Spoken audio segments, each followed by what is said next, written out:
नमस्कार दोस्तों, सावन का पावन महीना प्रारंभ हो चुका है। आज के हमारे इस वीडियो में हम आपके लिए सावन मास के प्रथम सोमवार की पौराणिक कथा लेकर आए हैं।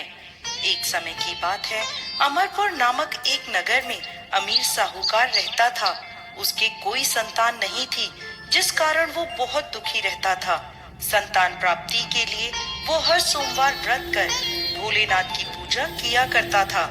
संध्या के समय मंदिर में जाकर भगवान शिव के आगे घी का दीपक जलाया करता था।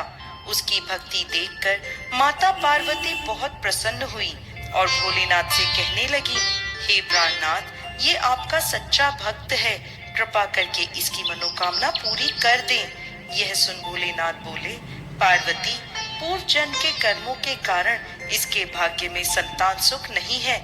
परंतु माता पार्वती नहीं मानी। तब भोलेनाथ ने स्वप्न में उस साहूकार को दर्शन दिए और संतान प्राप्ति के वरदान के साथ साथ ये भी बताया कि उसका पुत्र अल्प आयु होगा और उसकी आयु मात्र 16 वर्ष की होगी। यह सुनकर साहूकार प्रसन्न तो हुआ, परंतु साथ ही साथ चिंतित भी हो गया। ये सारी बात उसने अपनी पत्नी को भी बता दी। पुत्र के अल्प आयु होने की बात जानकर साहूकार की पत्नी भी बहुत दुखी हुई, लेकिन साहूकार ने अपने सोमवार के व्रत का नियम नहीं छोड़ा। कुछ समय बाद साहूकार के घर में एक सुंदर पुत्र रत्न पैदा हुआ, जिसका नाम उन्होंने अमर रखा। अब अमर 11 वर्ष का हो गया था, तो साहूकार ने उसे अपने मामा के साथ शिक्षा ग्रहण करने काशी भेज दिया। साहूकार ने उन्हें रास्ते के लिए कुछ धन दे दिया और कहने लगा, तुम जहाँ भी रात्रि विश्राम करो, वहीं यज्ञ आदि करके ब्राह्मणों को भोजन करवा देना। अमर अपने मामा के साथ यात्रा पर निकल पड़ा। रास्ते में वो एक राज्य में पहुँचे, जहाँ राजकुमारी का विवाह हो रहा था, परंतु जिस राजकुमार से उसका विवाह होना था, वो अचानक किसी कारण से एक आंख से अंधा हो गया। यह बात किसी को पता ना चले, इसलिए राजकुमार के पिता ने अमर से दूल्हे की जगह बैठने की विनती करी। अमर ने यह विनती स्वीकार कर ली और राजकुमारी चंद्रिका से विवाह कर लिया। विदाई के समय अमर ने राजकुमारी चंद्रिका को सारी बात बता दी और उन्हें अपने पिता के घर छोड़कर काशी की ओर चल दिए। जब अमर 16 वर्ष का हो गया, तब उन्होंने एक यज्ञ का आयोजन किया और यज्ञ के बाद ब्राह्मणों को भोजन कराया और अन्न और वस्त्र दान भी किए। उसी रात्रि निद्रा में अमर की मृत्यु हो गई। उसके मामा जोर जोर से रोने लगे।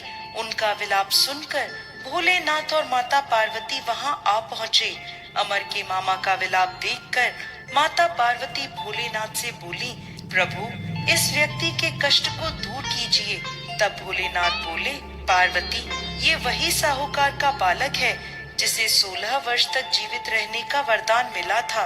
तब माता पार्वती ने भोलेनाथ से कहा, हे प्राणनाथ, इसके पिता 16 वर्ष से सोमवार का व्रत करते हुए आपको भोग लगाकर दीप प्रज्वलित करते हैं। कृपा कर उनके दुख दूर कीजिए। माता पार्वती की ऐसी प्रार्थना सुन भोलेनाथ ने अमर को जीवन वरदान दे दिया। वरदान प्राप्त होते ही अमर जीवित हो गया। स्वस्थ होते ही वो अपने नगर की ओर वापस लौट चला। तब रास्ते में वह राजकुमारी चंद्रिका के पास आ पहुंचा। वहां के राजा और राजकुमारी चंद्रिका ने अमर को पहचान लिया। राजा ने राजकुमारी चंद्रिका को अमर के साथ उसके घर की ओर विदा किया। वहीं दूसरी ओर साहूकार और साहूकारनी यह जानते थे कि 16 वर्ष की आयु में उनके पुत्र की मृत्यु निश्चित है। इस कारण वो बहुत दुखी थे और कष्ट में अपना जीवन बिता रहे थे। तभी उनका पुत्र अमर राजकुमारी चंद्रिका के साथ घर पहुंच गया। अमर को अपनी नवविवाहित पत्नी के साथ देखकर साहूकार और साहूकारनी बहुत प्रसन्न हुए। उसी रात भोलेनाथ ने साहूकार को स्वप्न में दर्शन दिए और कहने लगे, हे साहूकार, तुम्हारे सोमवार के व्रत से प्रसन्न होकर मैं तुम्हारे पुत्र को लंबी आयु प्रदान कर रहा हूँ। हे भोलेनाथ, जैसा दुख आपने पहले साहूकार और साहूकारनी को दिया, वैसा किसी को मत देना, और जैसे बाद में उनके पुत्र को लंबी आयु प्रदान करी, वैसे ही इस कथा को कहने वाले, सुनने वाले और हुंकारा भरने वाले सब पर कृपा करना। जय भोलेनाथ, जय माता, जय भोलेनाथ, जय माता पार्वती।